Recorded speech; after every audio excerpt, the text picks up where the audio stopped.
So for those of you who are catching the replay or are here live right now, I am so excited to have you all here today.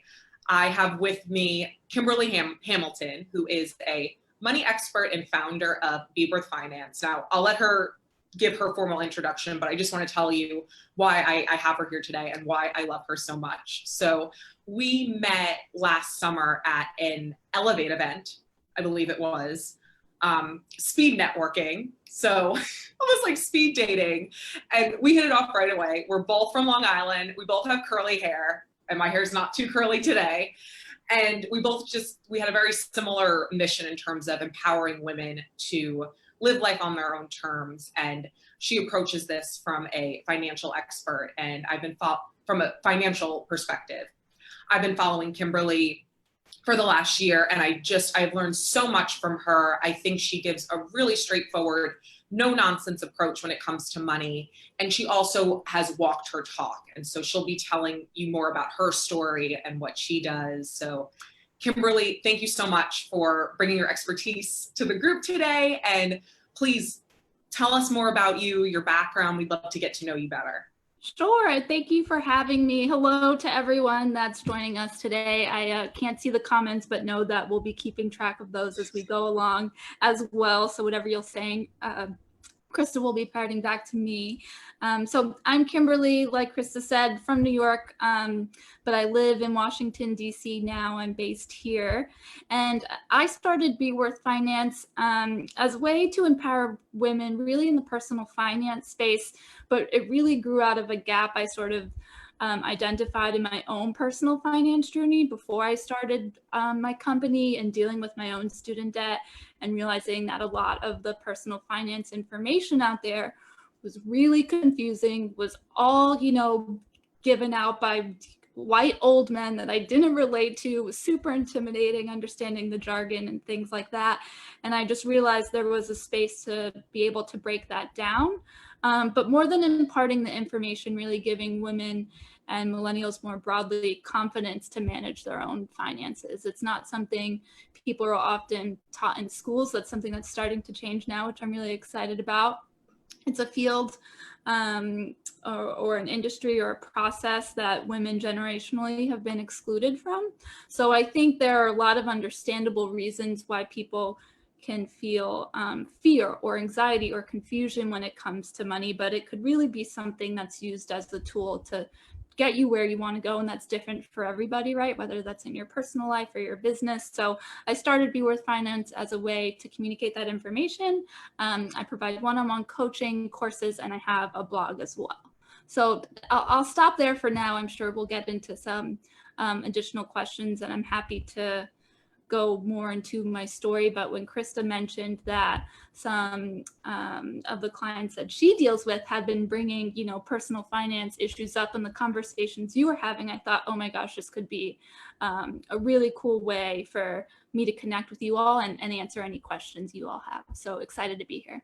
Awesome. And I'm curious, just to tune back in with those who are watching live, if you can relate to what Kimberly was saying. I know I can. Like, growing up, I never really learned about money. Like, you never skipped over in school. You learn about physics, but you don't really learn about money. And I definitely had to do a lot of work on that. I'm still doing the work to educate myself. So I think that's very relatable. And what inspired us to bring you in today was a request from the group. One of our lovely group members, Courtney, shared that she thought it'd be great to learn more about how to boost our relationship with money, especially shifting some of our negative emotions around it. And a bunch of the other women chirped in and said, we would love this. So we did the poll, which I shared with you. And it was the top areas where people wanted support was around shifting negative emotions with money, building more confidence and knowledge with financial decisions, and getting over fear or hesitation making an investment in themselves or their business. So did those resonate with you, Kimberly? Absolutely. I think, none of the emotions that were listed in that poll, I would bet money that they're not going to be new to anyone tuning in or watching the replay today. I think feelings of fear and anxiety and confusion are really common. I think that was sort of the top response there in the poll that we did. And That happens for a few different reasons, right? I think as adults, some people really have an income issue. They're anxious and they're fearful because they literally don't have enough money to pay for their expenses.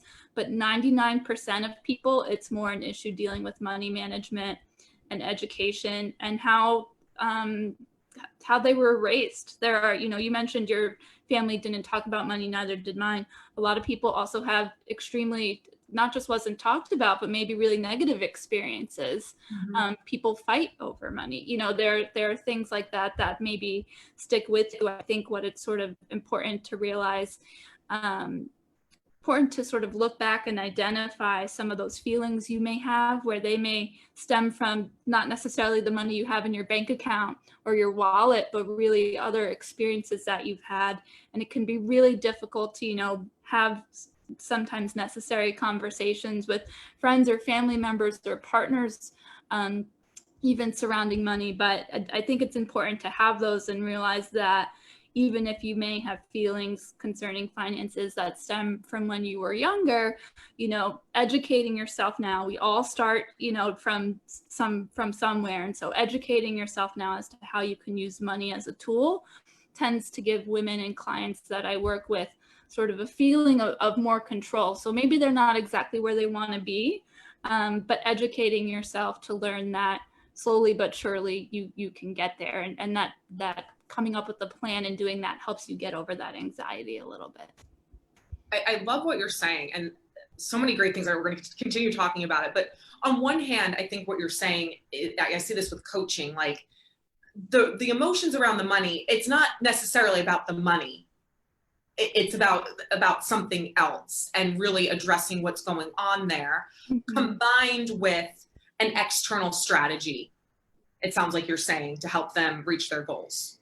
Exactly. So I actually did a workshop just focused on emotions and money a year ago, and something that sort of the two major reasons that came up for why people were feeling fearful or anxious had a lot to do with family.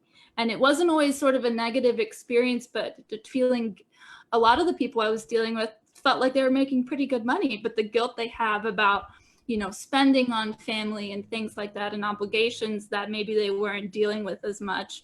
And so you can talk through some of those conversations, but you can also sort of use different strategies to help you deal with that situation, right? If if you're the type of person that likes giving money to a family, whether that's around the holidays or whether that's year round, and you're sending, a lot of international people send money back to their families, sort of developing a budget line item so you decide ahead of time what you're comfortable with, and then you don't have this anxiety of going over that amount.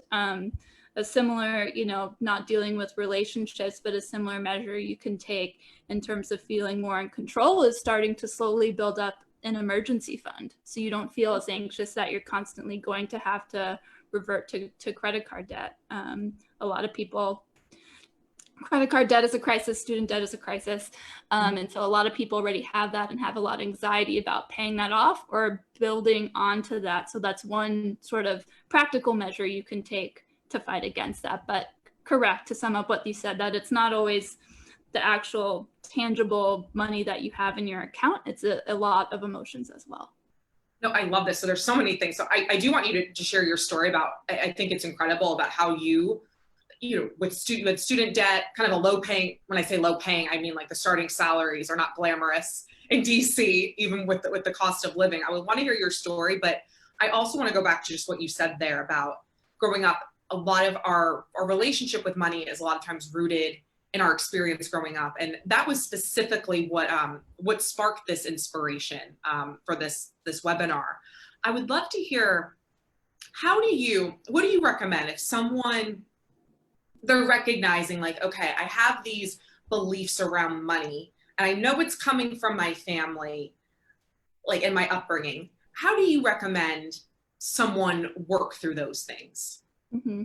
I think part of the answer would depend on whether they're willing to have a conversation with their family about that. I understand that that's not something that everyone's willing to do based on their family dynamic. If I could recommend a resource, it's not mine, but her name is Erin Lowry.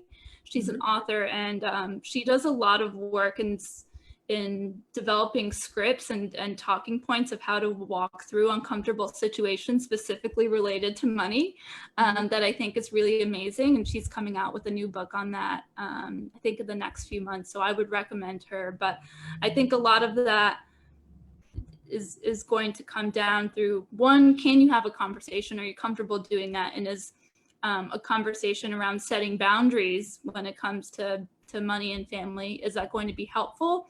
And then if you can't do that, what boundaries can you set for yourself? Because not everyone has a family dynamic where that conversation would be productive. You hope it would be, and you could sort of set yourself up for, success. But even if it doesn't, I think there are still boundaries that you can set within your own budget, within your own sort of personal finance sphere to try and get at some of those emotions. No, definitely. And I think it's also, I would add just a little quick tip to what the great things that Kimberly shared. I think with any limited belief that we have, whether, it's about money, it's about time, career, really separating, like maybe your parents, maybe there was financial instability growing up. Just because that was the case growing up and you adapt to, maybe you're noticing some of your parents' beliefs around money are trickling onto you, doesn't mean that they have to be your beliefs. And I would guess probably part of developing these new habits and patterns is also looking at how do you want to be with money, and looking at the old subconscious programming, like, there's not enough, this, and really being like, okay, what do I want to believe around money? And then kind of like we're saying, creating a life around that, whether it's, focusing on your savings fund, investing, and making those choices from there. Right. And I mean, and if anyone watching has sort of a specific example, that's usually helpful to sort of outline a few strategies as well. I know it could be a little scary to put some of those examples since they're personal inside the chat, but if anyone has any they want to provide, feel free to give that in there, and I'm happy to answer that as well. Yes, just to turn back to the chat, I know we've been kind of doing interview style here, but if you do have questions, and I'm curious, if you do feel comfortable, if there is a limited belief around money that you want to share, put that in the chat, and we'll turn back to it. I'm realizing, so just so everyone knows, we're connected through Zoom to Facebook, so there is a bit of a delay here. So, so I'm going back between the chat and Zoom, so put your questions, put your comments in there. Right. I would also add that sometimes some families do talk about money, and sometimes the advice that your parents might give is different from steps you might want to take on your own. And that comes with the education piece as well. That's not only, strategies that have changed, but technology has changed so much that makes it a lot easier for us to manage our finances now. So that's not really on the emotional aspect, but just in terms of going back to, what you've been hearing your whole life, in terms of how you deal with money, that's something to consider. I love that. And I would love to pivot a little bit to talk more about building knowledge and becoming more confident in financial choices. And would you like to share your story at this point? I think this would be a good point to really talk about your story, about where you used to be with money and how you got to where you are, and any tips that people can learn from your experience and what you teach. Sure. Yeah, I think, it's so funny because so many people I deal with are exactly how I was not that long ago. I think it's easy to look at somebody that, I have a personal finance company and I write about money all the time, and, the articles in Forbes and whatever, and think that you just have always had that knowledge, and that is 100% not the case. As Krista mentioned, in 2012, I moved from New York to DC, and I was making $15 an hour, which I think is somewhere around $36,000 a year. And I had student debt of $45,000, and that just gave me daily anxiety. I was the first person on my mom's side to go to college, and my dad went to college but got his school paid for by the military. So no one in my family was really knew about student debt and strategies to pay that off. And it's very different from a mortgage, which people don't think of as a bad thing all the time. And I would agree with that. But, that's sort of, you're in that for the long haul. Well, student debt, you want to pay that off as soon as possible. And everyone just sort of assumed I had it under control. And I had no idea what I was doing. I didn't know, the difference between an avalanche method or snowball method or different types of income repayment plans that might have been available to me. So I started Googling everything, which is like the first thing you do when any problem comes up, right? And it's not that there's a lack of information. It's just the thousands of responses that you get when you type in like best way to pay off my student debt. It was just so intimidating and overwhelming, and I really didn't know where to start with it. So I just made the decision that I was going to start reading and sort of listening to everything under the sun, podcasts and what have you. And I have a lot of recommendations if people are interested in that as well, of other people to follow. But in doing that, I started to learn more about how to pay off my debt and really sort of developed a system that I found really helpful and that I still use today, even though I don't have that debt anymore, and automating my finances. And when you talk about the emotion of money, a system to be able to automate those decisions and know that I was, paying my bills and paying off my student debt, and I still had not a lot of money, but I had a number to work with to spend on everything else. Just knowing that and feeling like I had a plan made me just a huge weight lifted off my shoulders. And so that same system is basically what I teach to my clients and in my courses. What it enabled me to do when Krista mentions my story is, even though I was only making $15 an hour, I was able to pay off that debt in 3 years. I doubled my income in 4, which is more in salary negotiation, which I'm sure Krista covers in her coaching as well. And buy my condo in DC 2 years later. So that was in year 5. And it was interesting because when I paid off my debt, I'm like having a party over here, like all of a sudden you have all this, all this money that I was throwing at my student loans. I thought it was this huge accomplishment. Nobody cared. Everyone, and why would they? So many people have student debt now that it's not a new thing, unfortunately. But when I bought my condo in DC, it was right before my 30th birthday.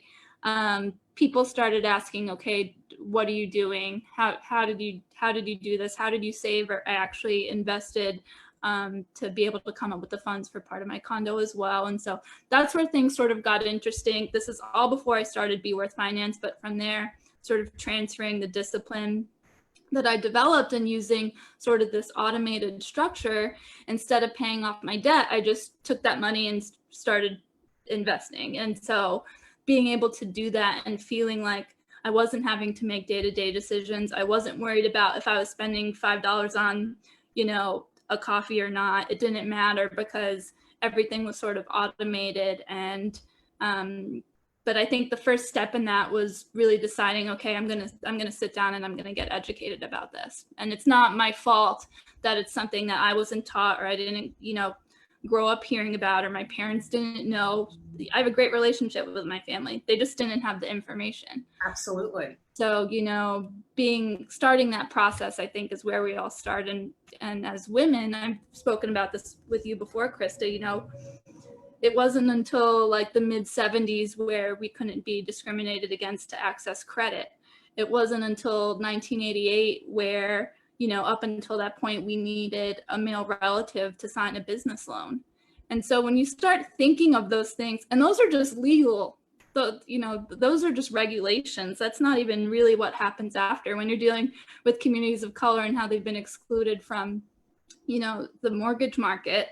And then you're wondering why people are having problems paying down their debt. We all start somewhere. So starting to get educated about it and realizing that, it's not your fault, but it is something that you can improve. I think that's really where everyone has to start. I love it. And as a coach, the big thing I'm pulling out of what you're saying, first of all, the system, that's huge, but you said, I'm not going to be a victim to this. I want to point it out because I think a lot of times, and last week we were talking about excuses in the group, excuses to opportunities. And I think sometimes we can feel at the effect to money, to time. And I think, like what you said, obviously it doesn't happen overnight, but you were able to achieve your goals and, pay off your debt, buy a home, be investing because you sat down and you were like, okay, I'm taking responsibility, I'm taking ownership, which I think is very empowering by really saying like, you know, maybe like kind of like what you're saying, maybe I wasn't given the education, all of these things. And instead of feeling ashamed about that, saying, no, this changes today. So I think that's just pulling that out. And then also, like you said, coming up with a system so you don't have to be constantly thinking about it. Mm-hmm. So I also think, you know, just hearing you sort of summarize it, that I do think there is a point where it's not your fault you didn't have this information already and that nobody taught you it. At least it's not your fault that nobody taught you it. But I do think there is a point where, you know, if you're constantly having these feelings, or you're constantly, you know, a good example is most people, I imagine most of your clients have some type of retirement sponsored, employer sponsored retirement plan, right? That they're already investing. Investing could sound really overwhelming until your employer says, just put some money in here. And a lot of people are already doing that. They just don't know what's in it. They don't know how it works. They don't know where their money's going or how it's growing or how important it is to start sooner. I think those are the types of things where it is your responsibility to start as soon as you can, as soon as you sort of acknowledge that you are coming up against the same problems or the same emotions, you know, then that could be your turning point. Absolutely. And I just want to direct to the chat, because Hannah, thank you so much for sharing. I think this is an excellent limiting belief around money. Being able to receive money and knowing my worth. And I don't know if that's something, do you encounter that, Kimberly, in your work around receiving money and owning, you know, I'm worthy of this? Yes, when it comes to, I do some work around salary negotiation. And so sort of the inverse of that, of pumping yourself up to have that conversation, right? That's something that a lot of people can feel fearful of, but also some people feel like they don't deserve it. They feel bad for their colleagues that, you know, they're going to be asking for more money and things like that. I don't know if I have a solution to that off the bat, but I do think it's important to recognize that you bring value, and there's a monetary value to that, as well as, you know, the value that you have within yourself. I originally named my company Beworth Finance, Beworth, because I felt like the value I had for myself, I was getting upset that was not reflective. My student debt was not reflective of the value I had for myself. And so how could I educate myself to change that? And I don't talk about it very often because I don't want people to think that, I mean that your financial situation defines your worth. It doesn't. Absolutely. But the work that you do is valuable. So, you know, not being scared to ask for that when it's, especially, you know, when it's due, or when it's received. You know, I'm not sure if Hannah's talking about maybe a work situation, or it could be a gifting situation that you receive from family. But I think just acknowledging that there's a monetary worth, and then there's sort of your self-worth as well. And those don't have to be mutually exclusive, but they're both important. And in terms of, you know, justifying the monetary worth, one of the fastest ways you can increase your income and improve your finances over time is to have an increase in salary. So I encourage my clients, you know, yes, it might be a scary conversation, but how much is that scary conversation worth to you? Because, you know, even a small increase could mean tens of hundreds of $1,000s down the line when you're talking about retirement and things like that. So absolutely. And I'm going to pull out something what you said here, and Hannah, this really helped me. There's like, by the way, guys, there's like a huge fly buzzing around my office right now. So sorry, that's why I'm like, oh my God, like that's the fun of being live. So like, and it's kind of what you're saying, Kimberly, like, your worth as a human, you're invaluable. Like, we can't, there's no price for our worth, but our services, and Hannah's a business owner, so I'm speaking business, or even if you're in corporate, your skills, what you're doing, there is a price to that. And looking at the results of what you do and being able to charge for that. And also realizing, I think also with that is sometimes our gifts, our natural gifts, we think because they come easy to us that like, oh, everyone can do it. And we tend to undervalue it. So keeping that in mind as well, I would just add on to that. Yeah. But I love that you separated the difference. Just if I can make one more point on that, Krista, just knowing that Hannah is a business owner sort of changes what I might want to say on that. As a business owner myself, it's something I struggled with in starting Beworth. I'm helping people with money that sometimes have debt, and I'm charging them for it a lot of times.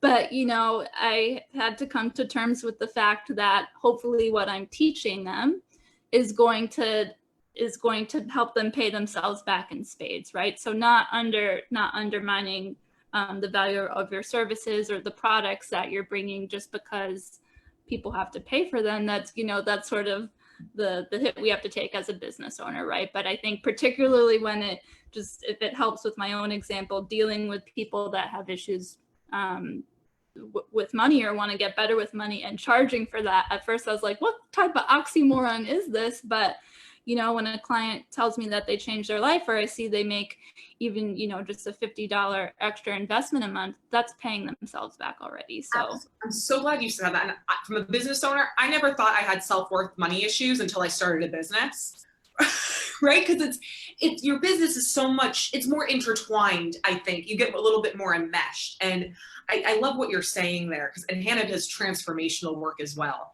Oh, and very cool. Amazing work.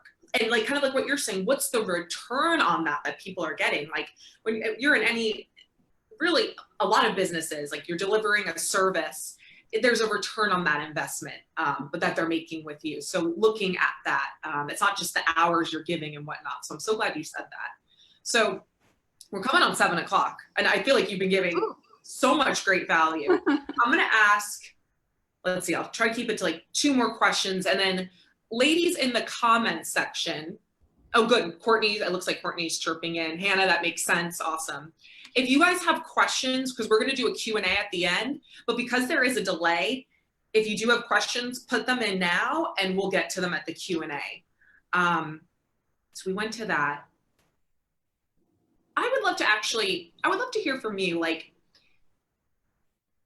what are some tangible, and you talked about some like the systems and whatnot, but regarding like maybe building wealth for yourself, like I know a lot of women in this community, they really want to build a life on their own terms.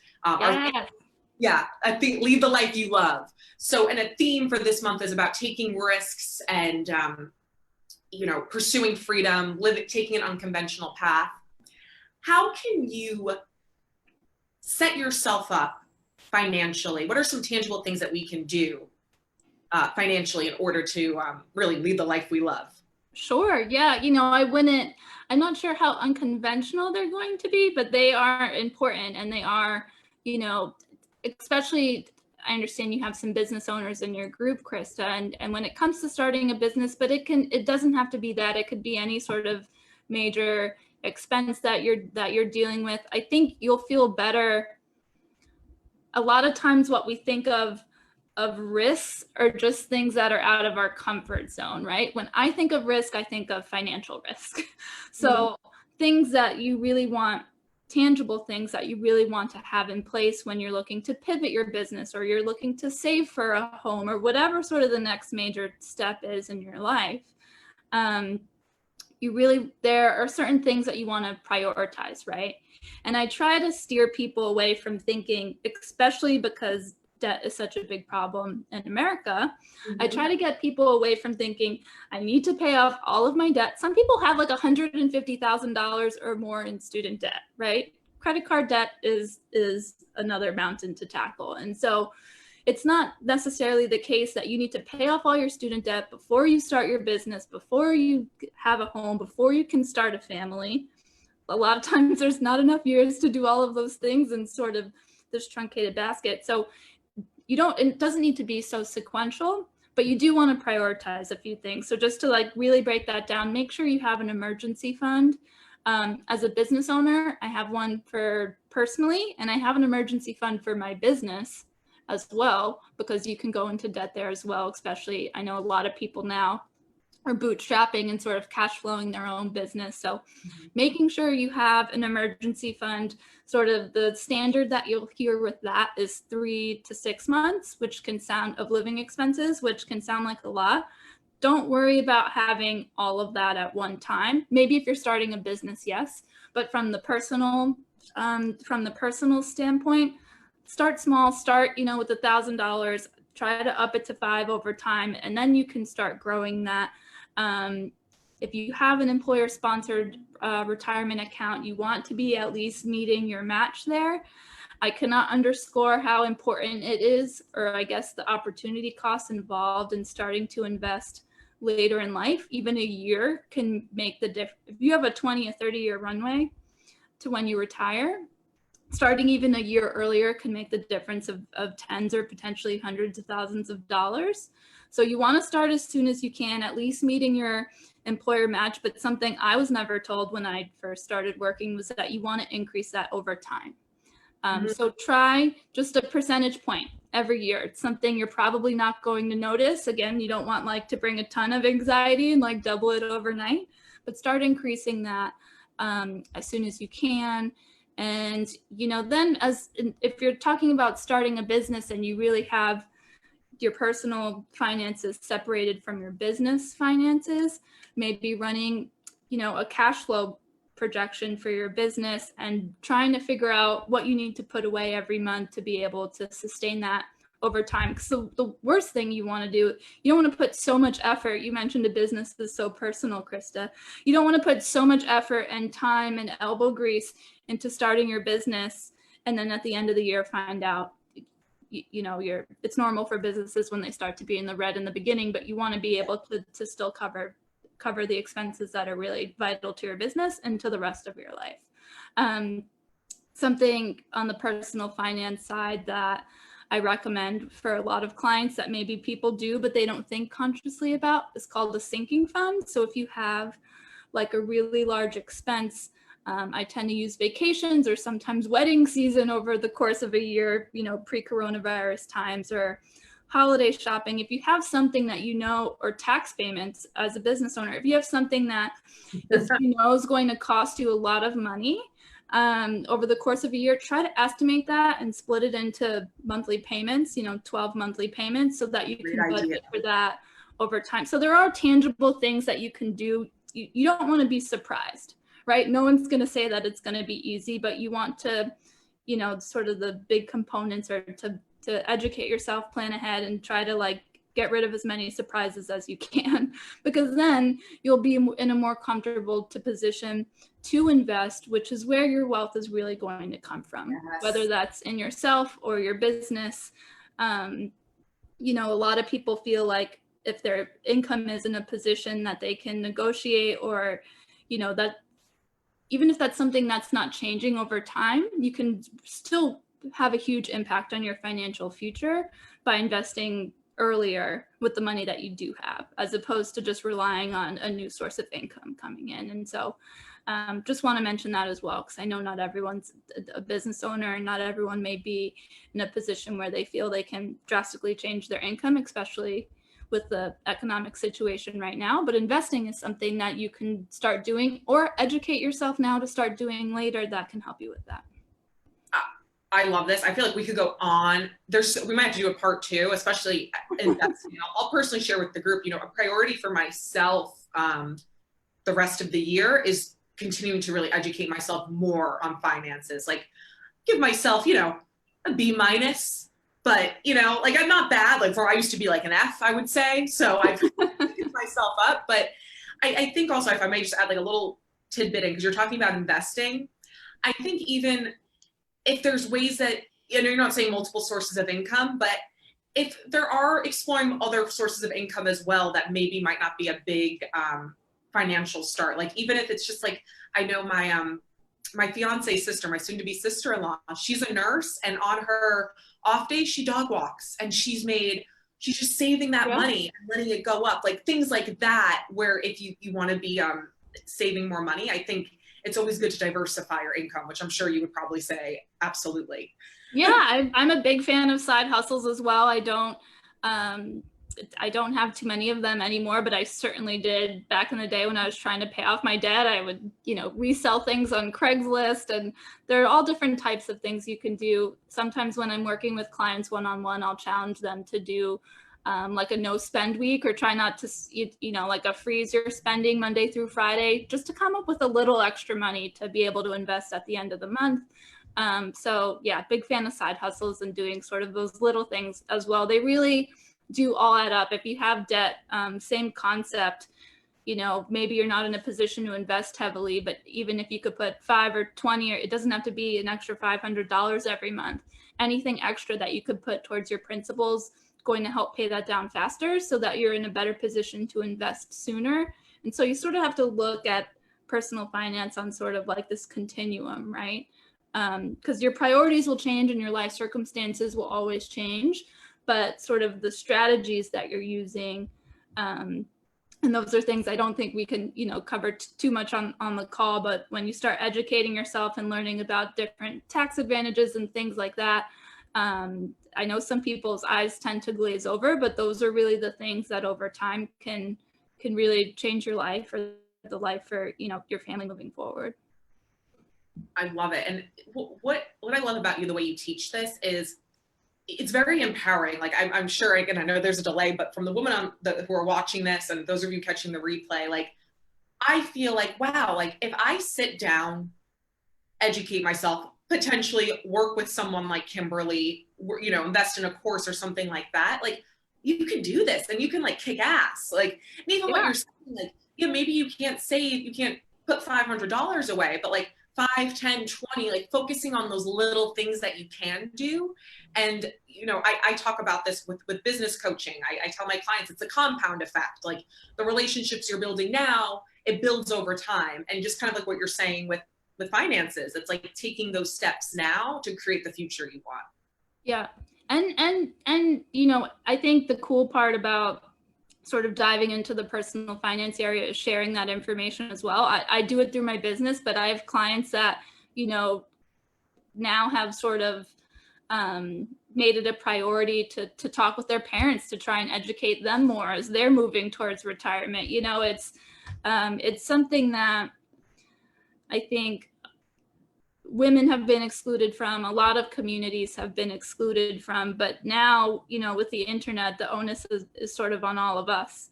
And so, making that decision and starting small is okay. It's something that you'll likely continue to build on over time. And I love the compound example you gave, just because that stems from compound interest, and I'm a money nerd. But so let me just look at the chat here, and you've been cool. wonderful. I'd love to take any questions. Yeah, so Courtney, and if anyone else, as I'm looking here, we're opening it up for Q&A, so if you have questions, put them in. Courtney, 2 challenges. So as a business owner, charging clients for my services. And just a side note, I wrote this down. I might do a separate thing about pricing services, because it seems like it's a hot button issue there. And Courtney, when you say charging clients for my services, are you saying feeling worthy of this? Or is it about like, I have no idea what to charge, or a mix of both? And then her second question, feelings of lack around money / not having enough on top of student loans and ambitions for buying a house eventually. Sometimes I feel like the path of least resistance is just finding a 9-to-5 job to pay my bills. And that also makes me feel like I'm giving up on my business. So just to give you context, Kimberly, Courtney has her own business. So that's why. Okay, so there were 2 points there. The first one, I do have a comment to make. It's not really on the personal finance side, but just sort of a tip that I've used in running my own business, if that's helpful. If it was on the latter of the 2 examples you gave, Krista, and your question, Courtney, is about what you feel you should be charging for your services, or what you think you can ask for your services. If you have sort of a group of potential clients, if you have an email list, if you have people that you speak to that maybe haven't purchased a product or service from you yet, but that you think they might be interested, grab 5 of them and ask them. I think it's something I did in launching my first course. I did it on a scale of about 50 people.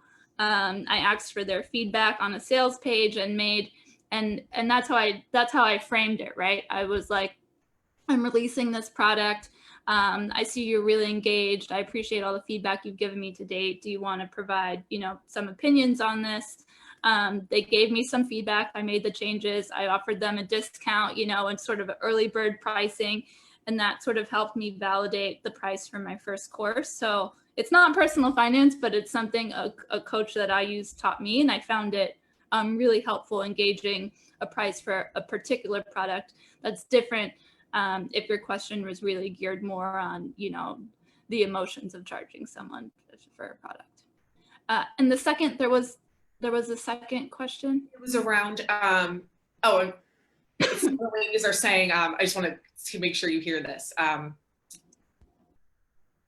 Oh, good. Okay. Jade is saying this is very empowering. I'm motivated to focus more on my financial future. Hannah's saying much. Jade, okay, you want to hear more about the worth. And Courtney said it perfect, a mix of both. Comfortable, she said that's very helpful. Okay, sorry, the comments are coming so fast. Yeah. Mix of both, comfortable setting rates and worth. And the one thing, so I like that approach. The one thing I would be careful of is sometimes people, you have to make sure they understand the value of what you're offering. Because sometimes people might, I think, lower price point it, right? Yeah, I got a few. Like I said, I did it on a larger scale, and it was really, not everyone's going to be a customer, right? But it was really helpful for me to get a sense of what's the high, what's the low. And if the high is my ideal customer and I could tweak these things to meet it, it was helpful to sort of get a sense for the range, and then you decide what's comfortable and what's sort of viable for your business. On the second point that Courtney raised in terms of prioritizing her student debt and a home, and it sounds like her business and, contemplating whether going back to 9 to 5 is a good idea. I won't speak to the latter because I think that's a really personal decision, but in terms of prioritizing your finances, Krista's going to be sharing a link that I can't do through the magical computer right now, but I have a free tool that's available on my website called the Smart Money Moves Checklist, and it's designed to help you prioritize some of those things, your student debt and how you want to start investing, if it's through your employer account. If you're a business owner, an independent consultant, you could set up an individual retirement account. You don't have to have an employer to start investing, but it sort of helps you walk through how to prioritize some of that. Yeah, and I'm glad you shared that. I just want to say, Courtney, this, because that is we can't tell you what to do, of course. Get a 9 to 5. I will say this, kind of to what you're saying, prioritizing finances. I mean, obviously this is a gut choice for you, and there's this business in the beginning. It takes time to build momentum, but if you went to a 9 to 5 job for a period of time to help build your finances up, so put money aside so you can go back to your business, you wouldn't be failing and you wouldn't be giving up. So I think that's something if you're feeling like, maybe you go to a 9 to 5 job for a year or 6, maybe it's even just 6 months, and you set those goals, kind of like what Kimberly is saying. If like you have a plan, you're like, okay, this is the money, this is what I want to get. You have your system set up. If going to a 9 to 5 job for a short period of time, you're not giving up on your business at all. So I just wanted to add that in there because I can understand how you would feel that way, if that's something that you're wondering. Sure. Or a lot of people consult part-time to help cash flow a business. There are lots of different variations of that, I think. Yeah, so I'm hearing that's great. Jade says she can't wait to try your financial tool. So I'm going to put your freebie link. I think this is a good time. I don't think we have any other questions, and we're perfect on timing. I said 45 minutes. So great. We're just on time. I don't know, Kimberly, before you share ways that they can connect with you, is there anything else you want to add? I don't think so. I will, share how to connect, and I think I'll give maybe a very brief sort of plug on one of my courses, but overall just wanted to thank people for the examples that they shared and for participating. I know talking about money in itself. You know, we did a lot of work talking about emotions, but giving some of those personal examples, I really appreciate that. I know how hard that is for some people. So thank you so much for sharing. If you are interested in getting in touch, you already have my website through the link that Krista provided. I did want to let you all know that one of my courses that I have, it's sort of my flagship course called the Money Moves Accelerator. It's an on-demand course that you sign up for, and it has 4 modules. The first is on budgeting and learning sort of this automated money move structure. It's more than just a budget, right? But that's the easiest way to sum it up. It also covers debt repayment and credit evaluation. So maybe you're done with student debt, but you're thinking about buying a home. It'll help you walk through those considerations. It has a module on finance automation and one on investing for retirement. And as sort of a special offer I wanted to give to all of you that participate now or watch the replay and would like to participate in the course by the end of the week, I would like to offer a free 30-minute coaching call with me to either review the budget that you set up or talk through, you know, really get into specifics about some of the struggles you're having or maybe questions you have about the course. We can decide whether you want to do it mid-course or once you complete it.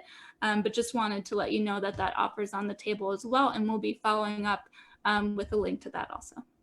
Yeah, well, should I put the link in there or do it in the post tomorrow morning? Put the link in the post and tag. You can find it if you go to beworthfinance.com/courses. It's the Money Moves. I have a few courses, but it's the Money Moves Accelerator course. And that's the one where I'd love to hop on sort of a free coaching call with your clients as well. Oh, wonderful. Thank you so much for that gift for the community. Ladies, I'm putting it right in there. I mean, this seems fantastic. I'm just putting it in, making sure it goes through.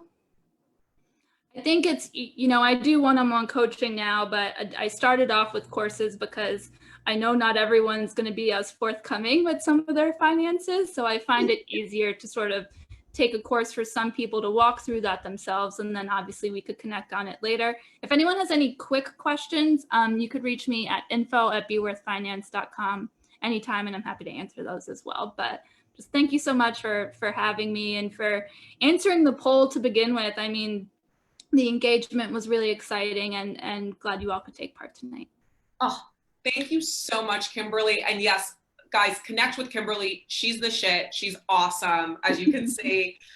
She's also on Instagram, Beworth Finance. She shares amazing content. I'm a big fan. I've learned a lot through her. So connect with her, check her out. I put the links in the comments. I'll also do a post tomorrow with that info. And she's also a member of our group. So if you guys, do have questions sometimes, you can always, tag her in there. And Kimberly, thank you so much for your time. I sincerely appreciate this. I know the community does. I can just see in the comments, everyone saying thank you. They're happy. So we're so appreciative to have you here.